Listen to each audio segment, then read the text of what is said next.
জামশেদপুরের সোনালী তরুণ সংঘ ক্লাবের বার্ষিক সাধারণ সভা রবিবার ক্লাব চত্বরে সম্পন্ন হয়।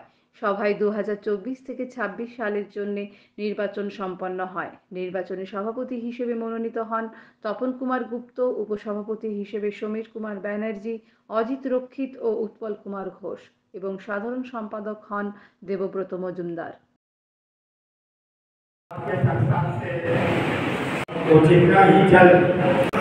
সোনালী তরুণ সংঘের এক্সিকিউটিভ কমিটি মেম্বার আমাদের আজকে এজিএম হয়েছে, তাতে আমাদের কমিটি আবার ফরমেশন হয়েছে, কিছু কমিটি চেঞ্জ হয়েছে, সে নামগুলো আমি আপনাদেরকে জানাচ্ছি। আমাদের অনেক অ্যাক্টিভিটিস আছে সোনালী তরুণ সংঘ ক্লাবের, আমরা নানা রকম অ্যাক্টিভিটিস নিয়ে যাচ্ছি, স্কুল, যোগা ইত্যাদি ইত্যাদি। তো আজকে কমিটি মেম্বারদের নামটা আমি আপনাদেরকে জানাচ্ছি। প্রেসিডেন্ট হচ্ছে মিস্টার তপন কুমার গুপ্ত আর general secretary mister Debabrata Majumdar. কমিটিও ফরমেশন হয়েছে, কিছু পুরনো লোক আছে, কিছু মেম্বার, কিছু নতুন এসেছে। আমার নাম দেবব্রত মজুমদার, আমি নতুন সোনালী তরুণ সংঘের জেনারেল সেক্রেটারি নির্বাচিত হয়েছি এবছর।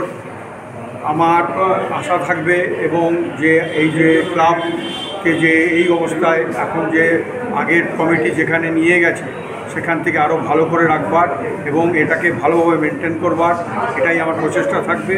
এবং আমাদের সমস্ত সহযোগী যারা ইয়ং ছেলেরা আমার সঙ্গে আছে তাদেরকে আমি সাপোর্ট যেন পাবো, যেন আগেও পেয়েছি, এটাই আমার একদম কামনা। এবং সোসাইটির মধ্যে সোনালী জামশেদপুরের মধ্যে সোনালী তরুণ সংঘ যেমন একটা নাম করে আছে এবং আগামী যেন সেই নামটা থাকে, সেটাই আমি চেষ্টা করব।